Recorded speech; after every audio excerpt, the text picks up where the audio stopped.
Yo Germs, good morning, good morning, good morning. Today is Saturday, September 9 ng umaga. Kakatapos lang natin maghatid ngayong umaga dito sa Ortigas. May breakfast ride kasi tayo ngayon sa Marilaki. Pero sabi ko dun sa mga kasama natin, hahabol na lang ako kasi alanganin na ako, maghahatid pa ako kay Cheryl.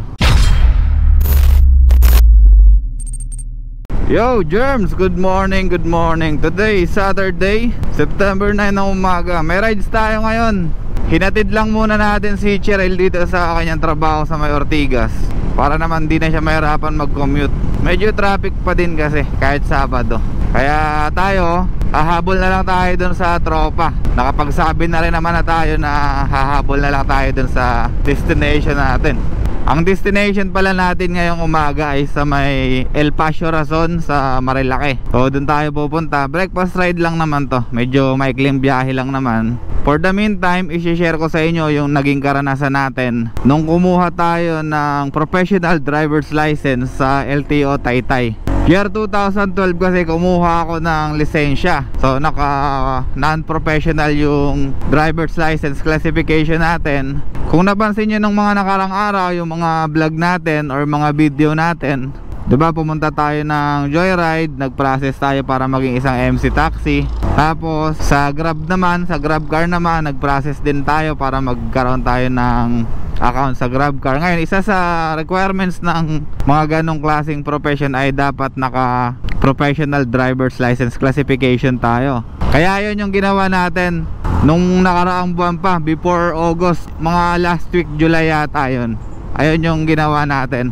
Ngayon September na, ngayon lang tayo nagkaroon ng time para i-discuss or i-share sa inyo yung naging natin, yung naging experience natin sa LTO Taytay, kung paano natin ginawa yung paglipat ng non-pro to pro or yung NPDL to PDL classification. Mag-umpisa muna tayo dun sa mga requirements, kung ano nga ba yung kailangan para magpalit or maglipat ng classification ng ating lisensya. Pero isa na dyan yung pagkakaroon ng ating portal dun sa LTO or yung ating online LTO account. Meron kasing portal yung LTO, dun tayo mag-update nung natin, mga information. Dun tayo kukuha ng mga news or mga update ng LTO, mga form. Ngayon, kung wala pa kayong portal, skip nyo muna yung video na to. Panoorin nyo muna yung video natin kung paano gumawa ng portal personally para di na kayo mahirapan. So isa yun sa requirements, kailangan may portal kayo. Skip nyo na muna yung video na to, gawa muna kayo ng portal kung wala pa kayo. Tapos balik na lang kayo dito kapag nagkaroon na kayo ng portal. Isa kasi yun sa requirements. Maliban sa portal, ang mga kailangan nating requirements para sa pagkuha ng professional driver's license, ito naman yung mga requirements na dinala ko sa LTO Taytay nung nagpa-change classification ako. Bukod dun sa LTO portal, syempre dala-dala ko yung current driver's license ko na non-professional, yung ating ID card. Importante yun, kailangan dala mo yun. Tapos TIN ID, kung mayroon kang TIN ID yung galing sa BIR, yung kulay orange or kulay dilaw na nakalaminate, dapat meron kang TIN ID. Kung wala kang TIN ID, dapat meron kang form, yung 4136 yata yun. Nakalimutan ko kung anong form yun na galing sa BIR, yung not sure kung 4136 yun. Kailangan kasi natin sa professional driver's license yung ganong isa kasi yun sa requirements ng LTO, 4136 na form. Hindi ako sigurado kung tama yung number ko. Isisingit ko na lang dito sa screen kung ano yung itsura nung form na sinasabi ko para may idea kayo. Kung wala kayo ng TIN ID, pero kung may TIN ID kayo, okay na yon. Pangatlong requirement, syempre dapat napilapan nyo na yung form nila na pwede nyo i-download sa portal. Sabi ko nga sa inyo kanina, kung may portal kayo, pwede nyo makuha lahat ng klase ng form na binibigay ng LTO. Makukuha nyo yun, pwede nyo i-download, tapos pwede nyo i-print, tapos doon na kayo mag-fill up. Pang-apat na requirements natin, yung ating medical certificate. Dapat yung medical certificate natin ay galing dun sa clinic na accredited ng LTO.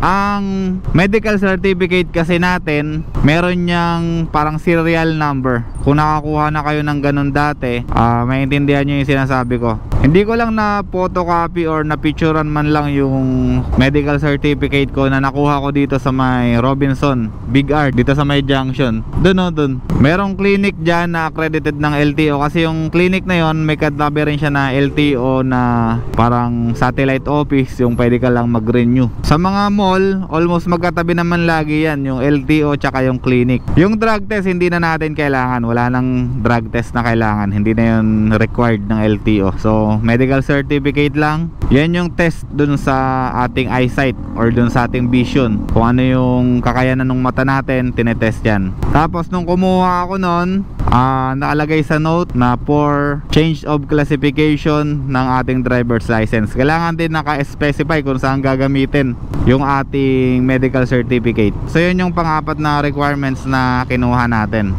And siya nga pala, yung medical certificate, kinuha ko yun 1 day before ako pumunta sa LTO. Ibig sabihin, ngayong araw ko kinuha or ngayong hapon ko kinuha yung aking medical certificate, kinabukasan pumunta ako ng LTO. So ganun yung naging diskarte ko sa pagkuha ng medical certificate, kasi medyo tight tayo sa oras, wala tayo masyadong time, kaya ginawa kong 2 araw yung proseso natin. Panglimang requirements na dala-dala natin, syempre yung ating online exam na dapat na ipasa natin. 25 items lang yon, pwede nyong ma-perfect yun, pero hindi ko na pinperfect para hindi naman masyadong mataas yung expectation. Yung online exam na yon na makikita rin natin sa LTO ay requirement yun sa mga taong or dun sa mga client na magre-renew ng kanilang lisensya. Ako kasi, August ako ma-expire this year. So ang ginawa ko, sinabay ko na renew ng lisensya plus change of classification, kaya isang proseso lang yung ginawa natin. Kasi matagal ko na rin plano na mag change of classification, hindi ko lang muna ginagawa kasi nakaplano na talaga na isasabay ko na lang sa pagka-expire ng aking lisensya. Kaya ganun yung nangyari. Tapos ayun, nagkasabay din. Ayun, tamang-tama din, gagamitin natin sa ibang purpose yung ating lisensya. Kaya talagang nagkataon na ganun. So ayun yung pang-5 natin. Dapat na ipasa nyo yun. 25 items lang yun. Madadali lang yung tanong sa online exam. Pang-6 na requirements na dala natin ay yung billing address na dapat nakapangalan sa atin. For example, yung aking PLDT account, nakapangalan sa akin yon. Ang ginawa ko, nagpa-print ako, tapos dala-dala ko siya dun sa LTO. Ngayon ito, hindi naman to required sa lahat. Ako kasi may revision of record akong ginawa. So nagpalit ako ng address, nagpalit ako ng emergency contact information, nagpalit ako ng picture, nagpalit ako ng perma. Sa revision of record, kailangan mo rin magbayad ng additional 100 pesos. Tapos ayun nga, kung magpapalit ka ng address, kailangan mo ng updated na billing address, kagaya nung sa akin na PLDT, which is dun naman kami nakatira, kung saan kami nakatira currently. Nung una, ang dala ko Meralco tsaka tubig, nakapangalan yun sa papa ko. Same address lang naman. Una, inapprove nung isang inspector, tapos may dumating ulit na panibagong inspector. Sabi niya, hindi daw pwede yun. Nagkaroon sila ng 2 standard. Buti na lang, meron akong sariling billing address na nakapangalan talaga sa akin. So, ayun, importante yun. Sa mga gusto lang magpa-change ng address or magpa-revision of record, yun lang yun. Pero kung normal lang, kung same address pa rin yan, kung same address pa rin yung ipapagawa ninyo, hindi nyo na kailangan magdala ng billing statement. No need na yun, no need. Ano pa ba yung dala-dala natin? Syempre, pera. Importante yung pera. Mamaya discuss natin kung magkano yung total na nagastos natin sa nagastos natin dito sa proseso natin sa LTO. Syempre, kasama na dyan yung medical, tapos yung sa LTO, tapos yung sa revision of record. Ayan, pagsasama-samahin na natin yan. Iniisip ko pa kung mayroon pang additional requirements kasi hindi ko talaga na videohan nung time na yon, noong nandun ako sa LTO. Kasi oo nga pala, kasi medyo talagang masama yung pakiramdam ko ng araw na yon. Nag-process nga pala ako ng LTO ko, talaga may sakit ako. Naka t-shirt ako, tapos naka long sleeve na 2, tapos naka jacket. Doble-doble yung damit ko nung time na yun, kasi ayaw kong mapasukan ako ng ginaw nung nagmumotor ako. Sa kapal ng suot ko, wala talagang pumasok na hangin. Kaya buti na lang nakapag-ready tayo ng damit natin. Ano pa ba naging requirements natin dun? James, nandito na tayo sa Marcos Highway. Daan muna tayo ng Shell Pugon. Tingnan natin kung may mga natitira pang tropa doon. Tingnan natin kung nakaalis na lahat. Kasi ano na 7:07 na. Ang usapan doon 6 yung meet up. Tapos baka 6:30 sila umalis. Pero tingnan pa rin natin. Tapos may isang grupo tayo sa ATV 160. Nandito rin yun kanina Tingnan natin kung nandito pa sila. Ano lang tayo, daan lang tayo saglit. Hindi naman na tayo sasabay sa kanila. Magso-solo ride na lang tayo ngayong umaga. Para hindi na tayo matagalan. Wala na sila dito. Ayun, wala na. Dumiretso na sila. Okay James, wala na sila dito. Kaya talagang solo ride na lang tayo sa El Pasio Razon, sa may Marilake. Okay na to para makapag-concentrate tayo sa motovlogging natin. Siya nga pala, nakabukas din ngayon yung ating Fridgon R3. Nagre-record din siya kasalukuyan dito sa vlog natin. Mamaya titingnan natin kung ano yung quality nitong itong Fridgon R3 natin dito sa long ride natin, semi long ride natin. Okay, upon checking, okay na yung mga requirements natin. Kompleto na yon. Bale yung portal, yung driver's license natin na non-professional, dapat dala-dala natin yung card. Hindi pwedeng photocopy, hindi pwedeng soft copy. Basta kailangan yung card, kailangan dala natin. TIN ID, dapat dala-dala natin yung TIN ID natin. 4136 form or kaya TIN ID kung alin sa dalawa yung available. Billing statement, dapat dala natin kung mayroon tayong revision of record, especially sa address. Yung form na napila pa natin from LTO, dapat kompleto na natin yon. So ayun lang naman yung mga requirements na kailangan. Tapos yung medical medical certificate. Ayan, importante yan. Dapat naka-ready na lahat yan. Ang medical certificate natin hindi lang basta-basta. Dapat accredited ng LTO. Tapos dapat may serial number yung certificate natin. Yung certificate kasi na yon, i-upload yun sa portal. Pag wala kang upload sa portal, ibig sabihin hindi ka pa nakakapagpasa or hindi ka pa nakakapag-comply sa medical certificate requirements. So ayun lang, proceed naman tayo sa proseso dun sa LTO Taytay.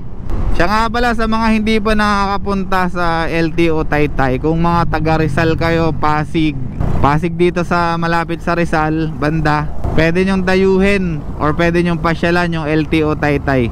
Maganda rin yung maganda rin yung office nila, malaki, hindi mainit, naka-aircon yung waiting area. Tapos marami ring window, maraming nagpa-process ng papel. Kaya tingin ko magiging mabilis yung proseso ninyo sa LTO Taytay. After ko makompleto yung mga requirements natin, kinabukasan nagpunta na ako ng LTO Taytay. After ko maghatid kay Cheryl sa trabaho, search ko muna yung El Pasio Razon. Ito, isang oras pa, 55 minutes pa yung tatakboy natin dito. Meron pa tayo isang oras para mag-vlog about dito sa LTO natin. Siguro nakarating ako ng LTO mga 7:30 na. Mga ganong oras, hindi pa ganong katao dun sa loob ng LTO Taytay. Tapos habang nag-aantay ka ng alas 8, meron ng mga kawani doon na nagche-check ng mga papel ninyo. So before kayo pumasok dun sa processing area, meron ng agent or meron ng kawani ng LTO na nagche-check ng mga requirements. Ayun nga yung nabanggit ko sa inyo kanina. Meron dalawang kawani na nag-check ng papel ko. Yung isa, approve na yung billing statement nung Meralco namin, tsaka yung tubig na nakapangalan kay Papa. Tapos yung pangalawang check nung isa, hindi daw pwede. Kaya ang ginawa ko, nagprint na lang ako ng bagong billing statement natin, yung sa PLDT nga. Ayun. Kaya bago tayo makakapasok dun sa processing area, okay na yung mga requirements natin. Hindi na tayo mangangamba dun sa mga window na ito, balik ka dito, balik ka dun, kuha ka ng ganito, kuha ka ng ganito. Hindi na ganun. Hindi masasayang yung pila natin dun sa processing area kasi bago ka pa pumasok dun, okay na yun, na-check na lahat yun. Depende kasi kung ano yung ipapagawa mo or ano yung ipoproseso mo.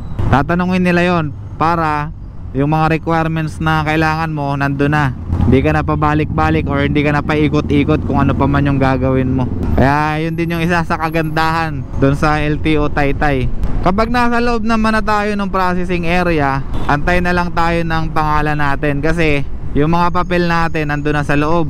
Kukunin na yon bago pa man tayo pumasok ng processing area. Kukunin na sa atin yung mga papel or yung mga requirements natin. Ipipila na nila yun dun sa loob. Nakapila na yun dun sa loob.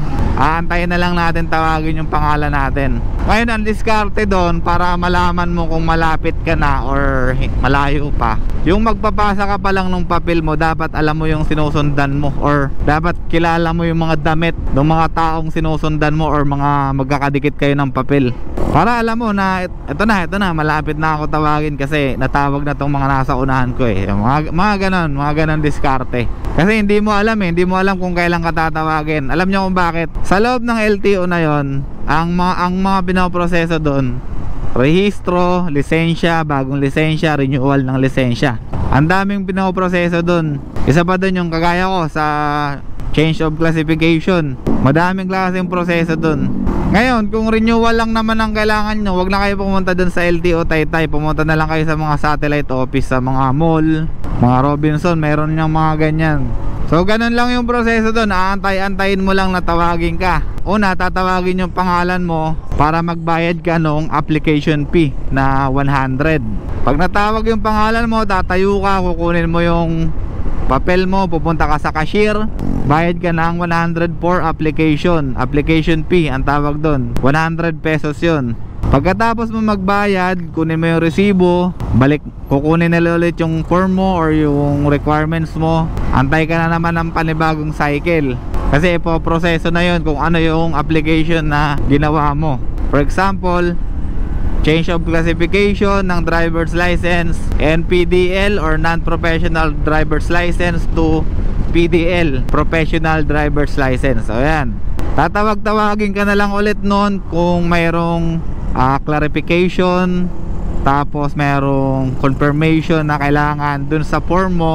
Ayun, tatawagin ka sa isang window. Ang window naman wala namang specific kasi maraming window yun, kaya hindi ko nasasabihin kung anong window yung kailangan yung puntahan. Basta kung saan kayo tinawag, doon kayo pupunta. Meron namang microphone yung mga kawani ng LTO doon. Maririnig mo naman sa labas yung pangalan mo. Huwag ka lang tutulog-tulog kasi pag medyo matagal yung pila, talagang matutulog ka. Ngayon, kung okay na lahat, okay na yung form, okay na yung bayad dun sa application fee, pupunta ka naman ngayon dun sa may revision of record na tinatawag. Kasi sa atin may revision of record tayo. Pupunta ka dun sa isang kawani or dun sa isang window, dun sa isang window na revision of record lang. Dun ngayon papalitan yung picture mo, yung pirma mo, yung address mo, tsaka yung emergency contact information mo. Dun babaguhin lahat ng request mo dun sa sa lisensya mo. Madali lang din naman yung proseso na yun. Hindi pa magtatagal ng 5 minuto yun. Pagkatapos mong mapicturan, pagkatapos mong pumirma, upo ka na ulit, antay ka na lang ulit ng bagong tawag. Pag natapos naman na yung proseso, pagkatapos may encode nung bago mong address, pagkatapos may encode nung bago mong address, pagkatapos ma-embed yung bago mong picture tsaka yung bago mong pirma, bago ma-revise yung emergency contact information mo, tatawagin ka ulit sa isang window, papapuntahin ka ulit sa cashier. Ngayon, dito ka na magbabayad ng another 100 pesos para dun sa revision of record. So kanina nagbayad ka ng 100 para sa application fee. Tapos dahil nga nagkaroon ka ng revision of record, another bayad ka ng 100. Pagkatapos mo magbayad ng 100 pesos para sa revision of record, babayaran mo na rin yung fee para dun sa professional driver's license na in-applyan mo, which is 585 pesos din yun. Kasama na dun yung panibagong exam na gagawin mo, which is tatalakayin natin mamaya. Unahin muna natin yung 585 pesos. Ang 585 pesos kasama na dun yung exam, yung processing fee dun sa panibago mong lisensya, kasama na rin dun yung card. Lahat-lahat na yon dun sa 585. Kaya ang total na binayaran mo sa LTO ay nasa 785 pesos. Yun yung binayaran ko kasi may revision of records ako, tapos change of classification din. Ngayon nakapagbayad ka na ng total of 785 pesos para sa revision of record, application fee, tsaka dun sa driver's license fee. Ngayon ang gagawin mo, mag-aantay ka na naman ng medyo matagal-tagal, siguro mga 1.5 hour or hanggang 2 oras, depende sa dami ng tao na nag-e-exam. So ito na, tapos na tayo magbayad. Mag-e-exam tayo ngayon para dun sa pagiging professional driver. Ngayon, ito yung tip ko sa inyo kung kagaya ko kayo ng proseso. Pagkatapos ninyo magbayad, expect nyo na meron kayong antayin. Pag-aantay kayo ng mga 1 oras or higit pa. Dun sa 1 oras na yon, wala kayong gagawing iba dun kundi mag-review. Mag-review kayo ng mag-review sa YouTube. Manood kayo ng manood sa YouTube ng mga review ng mga tanong sa exam. Kasi yung exam na para sa professional driver ay iba. Iba to, iba. Medyo natakot nga ako dito kasi sobrang hindi ko in-expect na ganun kahirap yung exam para sa professional driver's license. Kasi nung nag-exam ako sa non-pro way back 2012, sobrang dali lang, parang common sense lang kailangan mo dun sa exam na yon, papasa ka na. Eto, iba. 60 items yung exam, ang kailangan mong maitama ay 40. Ang passing score ay 40. I-advance ko na kayo, bibigyan ko na kayo ng tip. Mahirap yung exam para sa professional driver. Okay, mahirap. Kaya ang ginawa ko dito, medyo nakatunog ako. Sabi ko, habang nag-aantay ako, magre-review ako sa YouTube nung latest na para sa professional driver's license exam. So yun yung ginawa ko. Luckily, may mga na-review ako na lumabas sa exam. Kaya tuwan-tuwa ako nung talagang pumasa ako. Hindi ko ine-expect na papasa ako sa exam na yon. Sa totoo lang, hindi ko ine-expect. Kasi nung pagpasok ko doon sa kwarto ng exam room, may pipil-upan ka na parang logbook. Lahat ng pumasok doon, lahat nung pumasok doon nung araw na yon, nung nagpipil-up ako, tinignan ko yung ratio nung failed tsaka sa pass. Ang daming bumagsak sa exam. Kaya nung yun pa lang, yung paghawak ko pa lang ng ballpen doon, medyo kinabahan na ako. Sabi ko, ganito ba kahirap yung exam ng LTO dito sa professional driver? Nung binuksan na yung computer, nung sinalang na yung pangalan ko, sa totoo lang, sabi ko talaga, oo nga, ang hirap nga talaga. Kung hindi ako nag-review nung time na yon, kung hindi ako nag-review yung bakanting oras ko, siguro nag-failed ako sa exam na yon. Kasi yung laman ng exam, hindi ko ma-explain. Hindi ko alam kung bakit may mga lumalabas na ganun dun sa exam. Tsaka take note ha, take note. Yung exam ay hindi pare-parehas. Ang daming tanong dun sa loob ng computer na yon. Nirarumble-rumble lang yon. For example, merong 500 na tanong. Dun sa 500, kukuha lang ng 60. Kukuha lang ng 60 yung AI ng server niya. Kukuha lang ng 60. Parang ganon yung parang ganon yung nangyayari. Ngayon sa 60 na yun, yun yung kailangan mong ipasa, yung 40 dun. Siguro nung pumasok ako dun sa kwarto na yun, nasa 2 lang or 3 lang yung nakalagay na pass or yung mga pumasa sa sobrang hirap ng exam ng LTO. So ayun lang, ang tip ko lang sa inyo sa part na yon, sa mga waiting time ninyo sa loob ng LTO, gawin yung productive yung pag-aantay ninyo. Mag-review kayo nung latest. At take note yung pang professional driver exam ang kukunin nyo. Hindi yung mga hindi yung mga pang non-pro, kasi sobrang dali lang nung pang non-pro eh. May mga na-review ako or mga mock test na tinatawag sa online. Napi-perfect ko yung mga mock test eh. Kasi madadali lang talaga, common sense lang yung kailangan mo. Hindi na kailangan ng hindi mo na kailangan ng hindi mo na kailangan ng masyado mag-isip.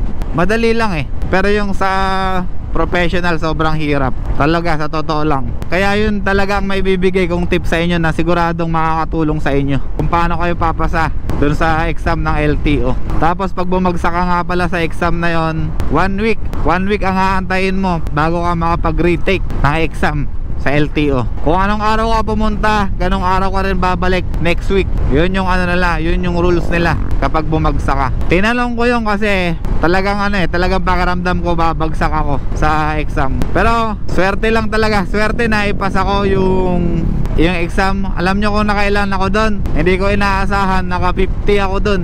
Naka 50 ako, 50 over 60 yung naging result ng aking exam. Medyo napasigaw pa nga ako ng konti nung nakita ko yung computer na nagkulay green. Nagkulay green yung sa bandang taas, upper right corner yata yun. Kasi pag naka green nakalagay doon pasado kaya medyo sabi ko napasigaw ako ng konti. Sabi ko buti na lang. Pero inano ko na yung sarili ko parang kinalma ko na yung sarili ko na kung babagsak man ako ngayon, okay lang. Kasi naka-renew naman yung lisensya ko na wala namang problema. Non-pro pa rin ako pero naka-renew na ako kasi na-process ko na yung sarili ko Salamat din sa Diyos kasi medyo nabigyan tayo ng malinaw na pag-iisip nung araw na yon. Kahit may sakit tayo nung araw na yon, nakapasa pa rin tayo.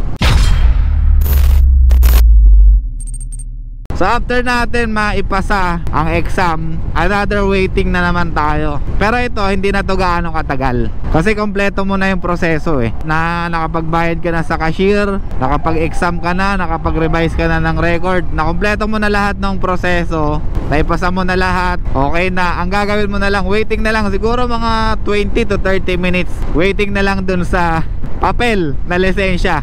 Wala, papel talaga ang lisensya natin. Ngayon ang lumalabas na balita ngayon, baka extended pa yung extension ng lisensya, mga 1 year pa daw. Pero nung mga nakaraan may lumabas na ang mga plastic card. May lumabas na plastic card sa ibang mga LTO branch. So ayun lang yung naging proseso natin. Ngayon ang gagawin nyo pag nakuha nyo na yung lisensya ninyong papel, hindi nyo pwede gupitin yun hindi nyo pwede hatiin kasi merong resibo yun sa likod. Nandun yung OR nung lisensya ninyo. Sa harap, yung front and back ng lisensya ninyo, yung details ng front and back ng plastic card dapat nandun. Tapos sa likod yung OR, yung binayaran nyo sa LTO, andun yun. Ngayon ang gagawin nyo dun, ipapalaminate ninyo yung lisensya ninyo. Ako, natatawa ako sa lisensya ko kasi pinagtutupi ko lang Pinagtutupi ko para magkasya sa natin, wallet natin. Hindi ko muna siya pinalaminate kasi sabi mga October, November daw lalabas na yung natin, lalabas na yung plastic card natin.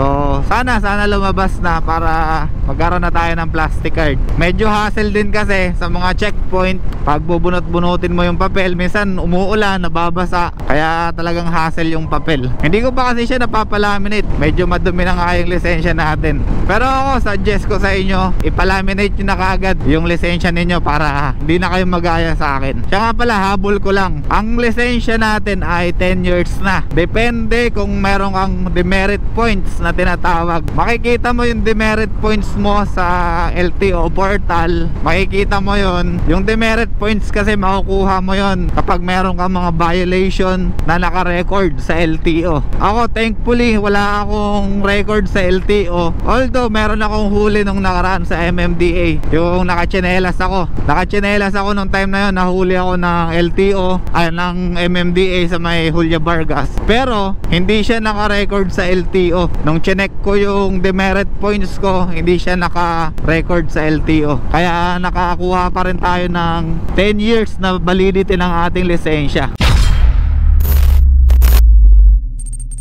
Magbabagal-bagal muna tayo para mapitikan tayo ngayong araw. Tapos ayusin natin yung posture natin. Bilis-bilisan nyo naman, pagpapahuli nga ako Malapit na kasi tayo sa Palo Alto. Papapitik lang tayo. Papatunayan natin kay Cheremel Labs na wala tayong angkas ngayong araw.